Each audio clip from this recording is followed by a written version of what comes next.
नमस्कार जी। मैं आज आपको बैकुंठ चतुर्दशी 13 नवंबर यानी कि कल है, उसके बारे में बताने जा रही हूँ। ये कार्तिक मास शुक्ल पक्ष की चतुर्दशी बैकुंठ चतुर्दशी कहलाती है। इस दिन सुबह नदियों में सरोवरों में स्नान करने की प्रथा है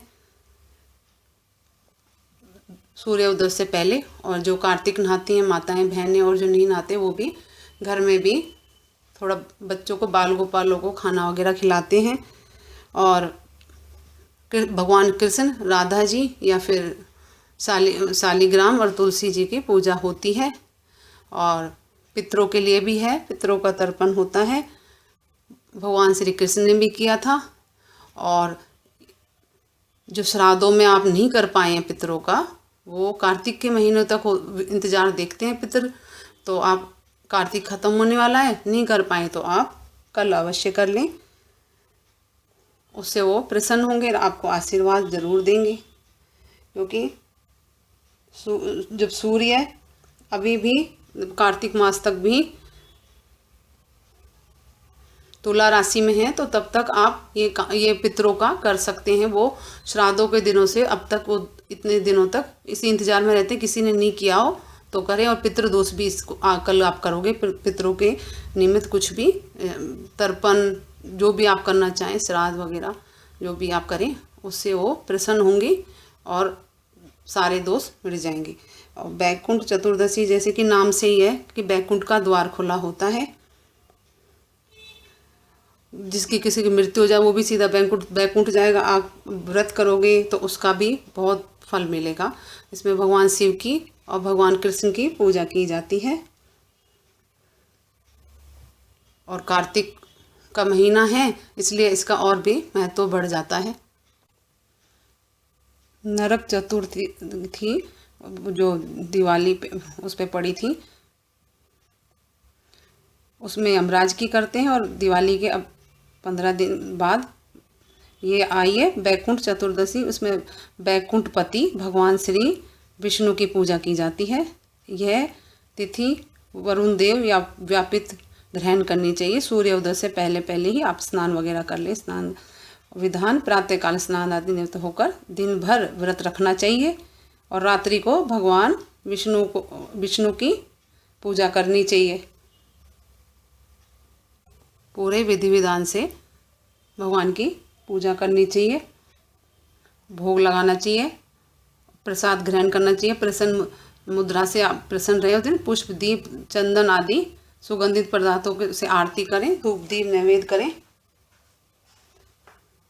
और ये इसलिए भी मनाई जाती है क्योंकि महाभारत का युद्ध जो हुआ था, भगवान श्री कृष्ण ने भी जो मर गए थे उनका पिंडदान वगैरह करवाया था, इसलिए भी श्राद्ध करवाया था। महाभारत का युद्ध होने पर जिस समय भीष्म पितामह सूर्य के उत्तरायण होने की प्रतीक्षा में थे और सरसैया में मतलब शयन कर रहे थे, उस समय भगवान कृष्ण पांचों पांडवों को साथ लेकर उनके पास आए।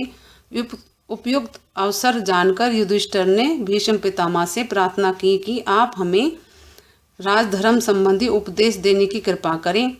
तब भीष्म पितामह ने 5 दिनों तक राजधर्म, वर्णन धर्म, मोक्ष धर्म आदि पर उपदेश दिया था। उनका उपदेश सुनकर श्री कृष्ण संतुष्ट हुए और बोले, पितामह आपने कार्तिक शुक्ल पक्ष एकादशी से पूर्णिमा तक का है 5 दिनों में जो धर्म उपदेश दिया है उससे मुझे बड़ी प्रसन्नता हुई है। मैं इसकी स्तुति में आपके नाम पर भीष्म पंचक व्रत स्थापित करता हूँ। जो कार्तिक नहाती हैं वो पचबीगण भी बोलती हैं 5 दिन तक। ये बहुत इसका 5 दिन कार्तिक नहाने का और भी ज़्यादा सबसे ज़्यादा महत्व हो जाता है एकादशी से पूर्णमासी तक। तो उसमें धरती पे सोती हैं जो माताएं बहनें करती हैं, बहुत कठिन व्रत करना पड़ता है उनको। और तब से ये भीष्म पंचक व्रत स्थापित नाम से हो गया, करता हूँ। जो लोग इसे करेंगे वो इसीलिए 5 दिन तक बहुत महत्व हो जाता है, जीवन भर विविध सुख भोग कर अंत में मोक्ष को, बैकुंठ को प्राप्त करेंगे। तो एकादशी तो गई, लेकिन फिर भी आप ये कल आप कर सकते हैं, उससे भी बहुत पुण्य मिलेगा। रात्रि में भगवान विष्णु के कमल पुष्पों से पूजा करनी चाहिए। तत्पश्चात भगवान शंकर यथाविधि पूजन करनी चाहिए। रात्रि के बीत जाने पर दूसरे दिन शिव जी का पुनः पूजन कर ब्राह्मणों को भोजन करवाएं, क्योंकि अगले दिन पूर्णिमा है, वैसे भी और भी पुण्य लगेगा, और स्वयं भी भोजन करना चाहिए। और बैकुंठ चतुर्दशी का यह पावन व्रत शैव और वैष्णव की परंपरा एकता और भगवान विष्णु तथा शिव की एक में प्रतीक हैं, दोनों एक हैं, वो एक हुए थे उस दिन, इसलिए ये उसका और भी महत्व बढ़ जाता है। और उस दिन पूर्णिमा को तो सोमवार भी है।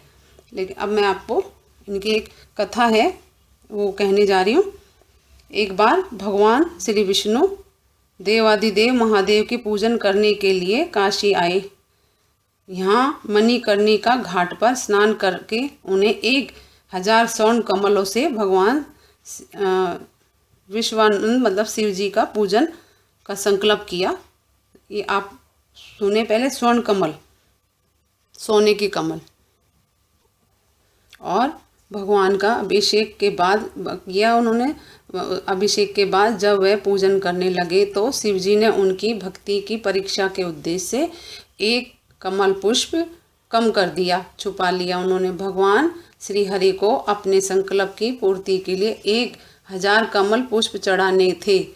एक पुष्प कमी देखकर उन्होंने सोचा कि मेरी आँख कमल के समान है, इसलिए मुझे कमल नयन और पुंडरीकाक्षक कहा जाता है। एक कमल के स्थान पर मैं अपनी आँख चढ़ा देता हूँ। ऐसा सोचकर वह अपनी कमल दृश्य आँख चढ़ाने को उपस्थित हो गए और भगवान विष्णु की इस अगाध भक्ति से प्रसन्न देवादिदेव महादेव प्रकट हो गए। बोले कि विष्णु, तुम्हारे समान संसार में दूसरा और कोई मेरा भक्त नहीं है। आज की यह कार्तिक शुक्ल पक्ष की चतुर्दशी अब बैकुंठ चतुर्दशी के नाम से अभिहित होगी। इस दिन व्रत पूजन कर पहले आपका पूजन कर जो मेरा पूजन करेगा उसे बैकुंठ लोक की प्राप्ति होगी। पहले भगवान श्री हरि नारायण का पूजन करें, फिर शिव जी का करें। भगवान शिव ने विष्णु को करोड़ों सूर्यों की प्रभा से समान कार्तिमान सुदर्शन चक्र दिया उन्होंने। ये भगवान शिव ने दिया था, सुदर्शन चक्र दिया और कहा कि यह राक्षसों का अंत करने वाला होगा। त्रिलोक में इसके समान कोई भी और अस्त्र शस्त्र नहीं होगा और समता करने वाला कोई भी अस्त्र शस्त्र नहीं होगा। इसके मुकाबले में कोई भी अस्त्र शस्त्र नहीं होगा। इस प्रकार से ये कथा थी छोटी सी। और आप पितरों का करें, आप जो भी करें अपने श्रद्धा अनुसार जो भी आप कर सकते हैं वो दान पुण्य जो भी करें आप अवश्य करें।